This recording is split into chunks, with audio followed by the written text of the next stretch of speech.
Sony's recent revamp of PlayStation Plus has finally released, and though the offerings are compelling, it's not a Game Pass killer.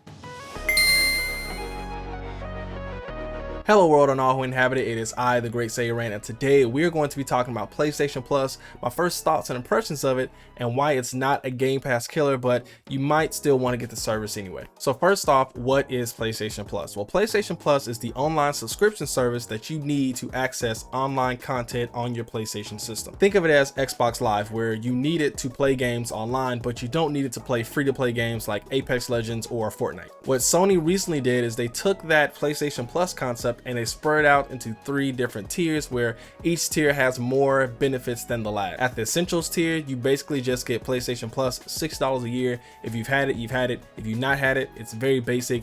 You get 2-3 free games a month and basically access to play any games online that you want to play online.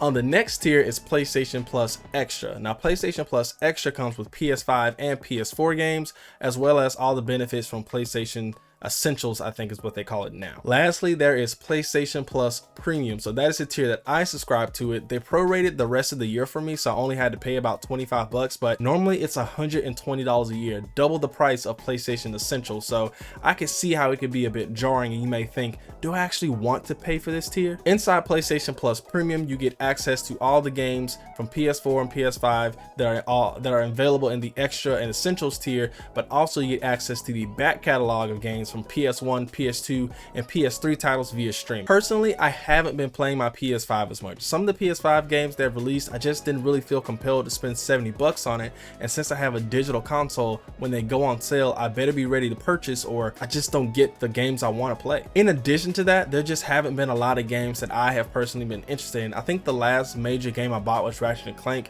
Returnal, and some of the other kind of over-the-shoulder super beautiful narrative games. Though they're fun, I just don't really care for them as much. I really want a really fun gameplay experience. Now, the same thing applies to my Xbox Series S as well. I have not played any games on it. In fact, I've actually unplugged it and it's just been sitting here on my desk. Most of the times, if a game is on PC, I'm probably playing it there. That's why I love Xbox Game Pass so much, but that's also why this doesn't compare to Xbox Game Pass. The reason it doesn't compare to Xbox Game Pass is very simple. Xbox Game Pass has new titles that are released day one into the service. That means that Xbox is constantly making contracts with different games, third-party games, to get them to come to the service. Yes, there are some legacy titles, but they're mostly newer games that are coming out or going to be coming out, as we've seen in the last showcase, which you can check out here or here, wherever I put the card, whatever. The PlayStation Plus Premium tier heavily relies on nostalgia. It relies on PlayStation 1, 2, 3, 4 games to really get you to sign up for the service. There are a couple third-party offerings, but not really. They're mostly games that Sony has published first party, or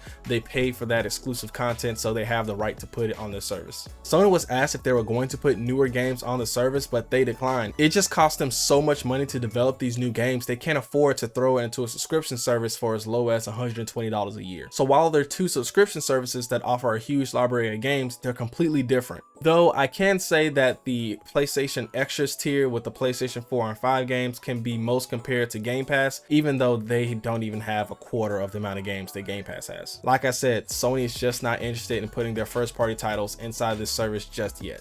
One of the big pros to this service is that you can actually buy the games individually. So if there's an old title like Ape Escape 1 or Ape Escape 2, you can actually buy that game individually. You don't need the premium service to actually access that content, and that's really good. It's something that we wanted Nintendo to do with the Nintendo Online service. It's something they had done previously with their Virtual Console, but magically forgot with the Switch generation. Now, as you can see here, the PlayStation 1 and 2 titles are kind of barren. I think there's maybe like 20 games, and the PlayStation 1 and 2 had a huge number of games. So there are a lot of titles that I want to see, but it's really up to the rights holders of those games to allow Sony to have those games inside their service. As much as I want to see Dragon Ball Z Budokai Tenkaichi 3 on this service, I know that Atari holds those rights, and I don't even know if Atari is still in business these days. So I guess the main thing when it comes to the premium tier is, how will these games look in the future? What kind of offerings is Sony going to be giving in the future? I love older titles. They're fine, they're great, whatever, but giving me only 20 of them and me actually only playing 2 or 3 of them, that's not enough for me to pay $120 a year. So Sony has said that they're going to continue to add games to this tier, but it really just depends on what the rollout is like. If it's slower than people want, people are just not going to subscribe to the premium tier.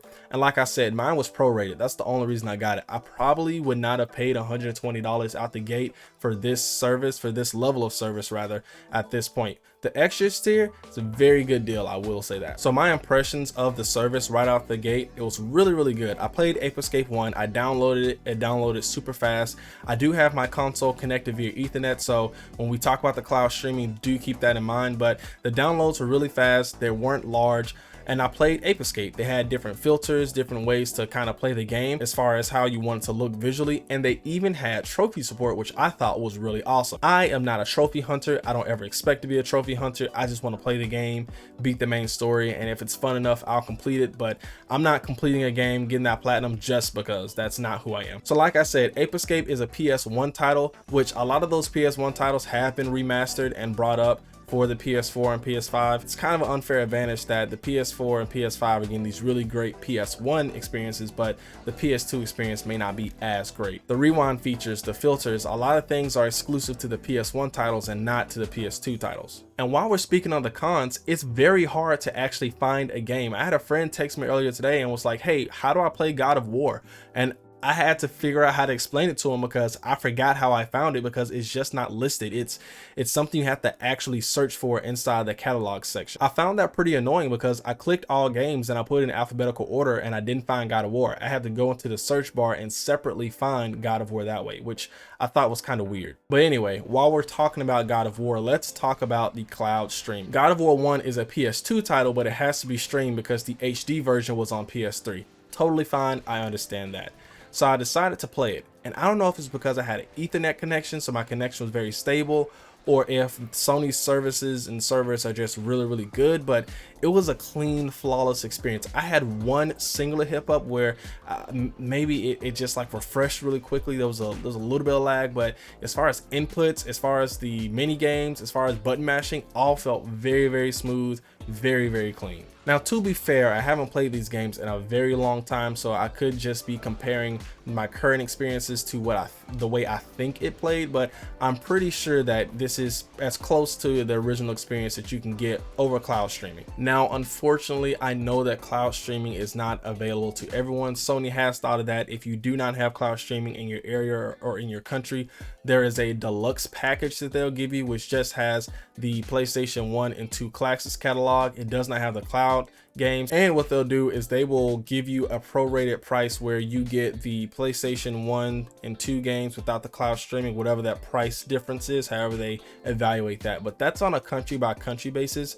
That's not on a location by location basis. So if you live in the United States but you have crappy internet and you want the premium tier, I would just settle for the extra tier. If you have crappy internet, it's not going to be a great experience for you. Now, if it comes down to should you get this service, I'm going to go ahead and say yes, especially on the extras tier. The premium, like I said, that's a case-by-case basis. If you don't have great enough internet for cloud streaming, I would probably just skip it. There are just not a lot of classics on there that's going to really make this a really valuable offering for you, in my opinion. If you just got a PS5 and you have absolutely no games, getting the premium tier or even the extra tier is going to be awesome because there are a lot of great games that come with it. I recommend Ghost of Tsushima. Please check that game out. It is absolutely amazing. Now, if you have an Xbox, a Switch, and a PlayStation, I know having all these subscription services could get kind of pricey, but if you're asking me personally, the way I play my games, I really would rather have newer, more up-to-date titles coming out regularly through Game Pass than something that Sony has promised they may potentially update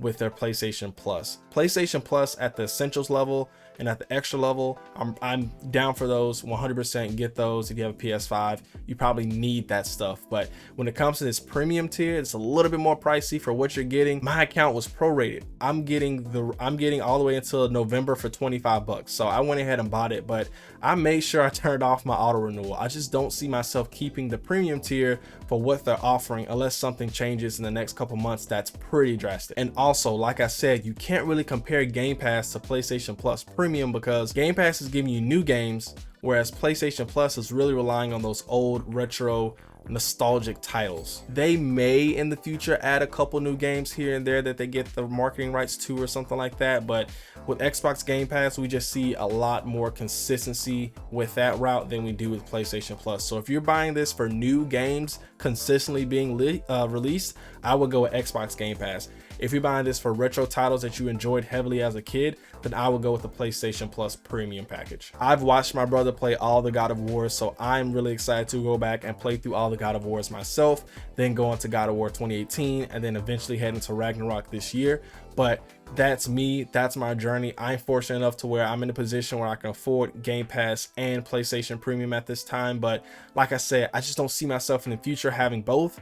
I'll probably have Game Pass and maybe PlayStation Plus Extra, but Premium, nah fam. But let me know what you think about this down below. Be sure to like, subscribe, comment, all the good stuff. Tell me what you think about the PlayStation Plus tiers, which tier did you subscribe to, and I'll catch you on the next one. Peace.